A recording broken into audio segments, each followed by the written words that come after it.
La crise migratoire en Méditerranée préoccupe aussi bien les responsables des pays africains qu'européens.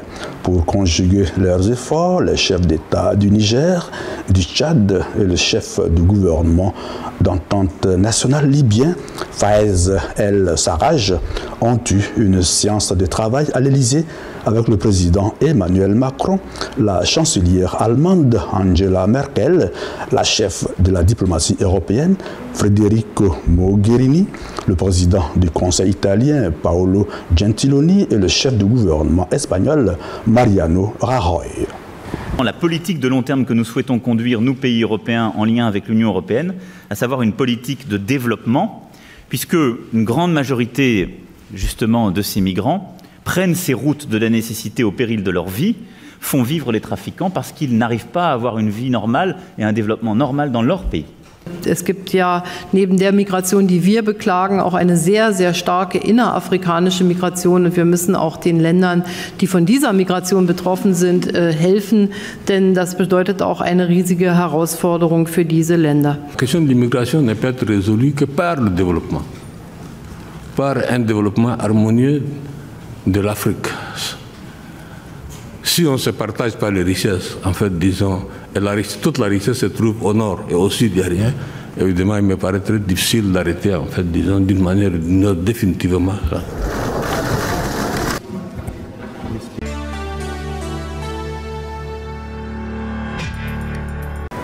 L'année 2016 a été la plus meurtrière pour les migrants africains en Méditerranée.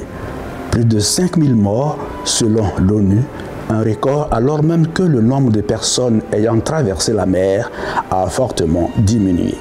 7189 morts ou disparus dans le monde, dont 4812 en Méditerranée. Selon l'Organisation internationale pour les migrations qui communique ces chiffres pour l'année 2016, cela représente 20 décès par jour, un record macabre, un plafond jamais atteint depuis des dizaines d'années. La route de la Méditerranée centrale, reliant la Libye et l'Europe, est donc devenue, il faut le noter, aussi meurtrière que la guerre au Yémen et en Libye. Pour expliquer cette tragédie, plusieurs facteurs entrent en ligne de compte. La cupidité des trafiquants, certes, mais surtout la crise politique en Éthiopie, le désordre violent qui règne en Somalie, la dictature en Érythrée, mais aussi la misère dans les bidonvilles et les campagnes d'Afrique de l'Ouest et centrale, ou encore l'épuisement de déplacés perpétuels à cause de Boko Haram, à cause de la répression, à cause de la dégradation de l'environnement. Les migrants africains cherchent par conséquent à stabiliser leur vie quelque part dans un Eldorado, par exemple en Europe. L'Organisation internationale pour les migrations, OIM, donne le nombre de 1530 migrants et réfugiés morts en traversant la Méditerranée en 2017, cette année même, pour rejoindre l'Europe.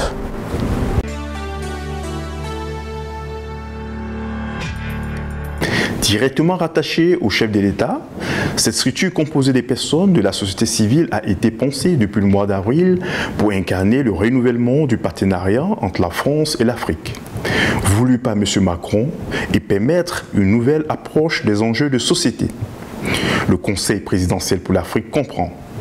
Jean-Marc Adjovi Boko, franco-béninois, 54 ans, ancien sportif et entrepreneur. Jules Armand Agnon-Bossou, franco-béninois, 55 ans, directeur général Afrique et Outre-mer du groupe Duval. Diane Binder, française, 37 ans, directrice adjointe du développement international du groupe Suez. Yves Justice Jimmy, français, 36 ans, avocat. Lise Gomis, française, 36 ans, journaliste et réalisatrice. Jérémy Adjenberg, français, 43 ans, directeur général adjoint chez INP. Yvonne Mbourou, kenyane, chercheuse et consultante en santé. Vanessa Mungar, franco-tchadienne, 33 ans, directrice genre, femmes et société civile à la Banque africaine de développement. Nomaza Mukunga Coupez, sud-africaine, 36 ans, entrepreneuse dans la culture.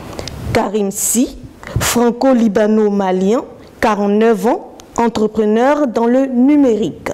Sarah Toumi, franco-tunisienne, 30 ans, entrepreneuse.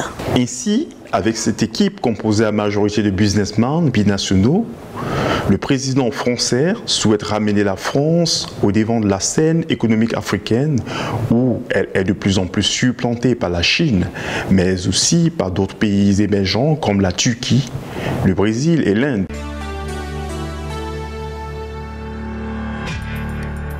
Atelier de Kidren Solidarity.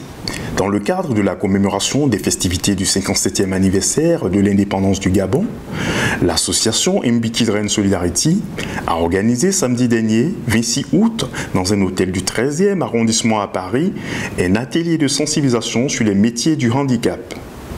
L'association MB Kidren Solidarity, dirigée par Madame Marie-Blanche Pongo, a pour objectif de sensibiliser le grand public en France et au Gabon sur le handicap. Au cours de cet atelier, il y a eu des témoignages de personnes handicapées, de bénévoles, de professionnels qui ont passé au peigne fin tous les métiers du service du handicap.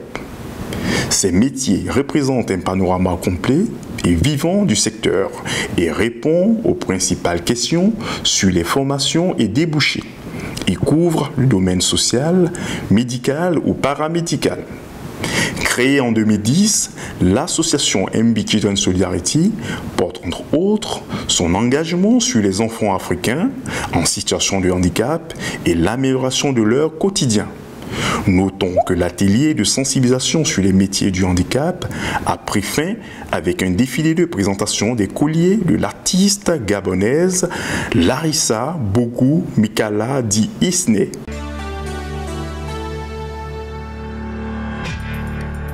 Kémy Séba arrêté puis relaxé. La justice sénégalaise a décidé de relaxer l'activiste franco-béninois Kémy Séba. Mardi 29 août, accusé de destruction volontaire et publique d'un billet de banque, il est en détention depuis le vendredi 25 août pour avoir brûlé un billet de 5 000 francs CFA lors d'un rassemblement contre la France-Afrique. Le 19 août dernier, son geste avait fait le tour des réseaux sociaux et exacerbé le débat sur le franc CFA.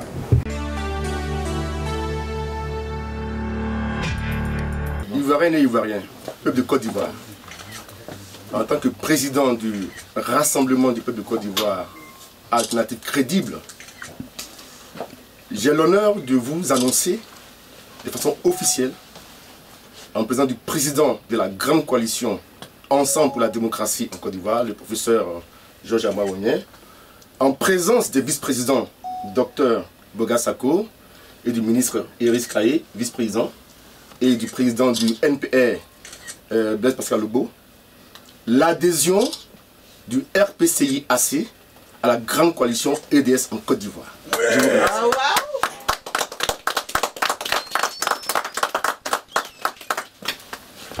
Je voudrais vous remercier au nom du nouveau parti pour le rassemblement, le NPR, dont je suis le président. Vous savez, tout ce qui a au référent Laurent Gbagbo, on ne pourrait faire quoi que ce soit pour y adhérer. Pour nous, nous sommes partants. Nous avons toujours souhaité l'union de toute la gauche. Nous avons toujours souhaité le rassemblement de toute la gauche. Et nous pensons qu'aujourd'hui, en présence du président de son passage à Paris, nous manifestons notre adhésion à l'EDS pour continuer la lutte du président Laurent Gbagbo. Et je pense que ça, on n'avait pas besoin de nous poser la question, parce qu'il s'agit de Gbagbo, c'est lui le référent de toute la gauche, et nous, mon parti et moi, nous reconnaissons en lui. Donc, normalement, il n'y a pas de problème.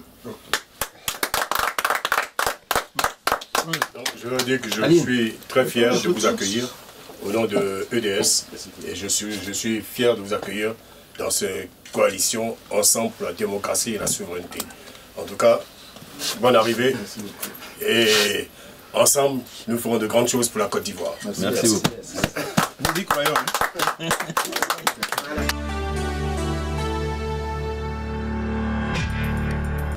La Cour suprême du Kenya a annoncé vendredi 1er septembre qu'elle invalidait la victoire lors du scrutin du 8 août dernier du président sortant Uhuru Kenyatta, ceci en raison d'irrégularités relevées dans les opérations de vote. Le juge suprême ordonne ainsi la tenue d'une nouvelle élection présidentielle dans les 2 mois à venir. La victoire de Kenyatta est déclarée invalide, nulle et non avenue, a déclaré le juge David Maranga. La commission électorale n'a pas réussi à organiser l'élection présidentielle selon les règles constitutionnelles, a-t-il ajouté.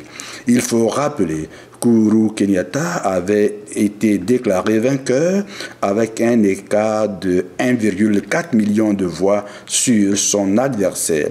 Le chef de file de l'opposition, Raila Odinga, avait crié à la fraude massive après l'annonce des résultats. Le 18 août dernier, la coalition de l'opposition avait par conséquent déposé un recours devant la Cour suprême pour contester ces résultats.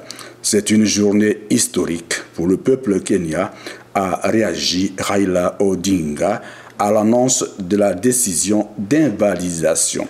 C'est pour la première fois en Afrique, dans l'histoire de sa jeune démocratie, qu'une décision prise par une Cour suprême invalide l'élection d'un président sortant.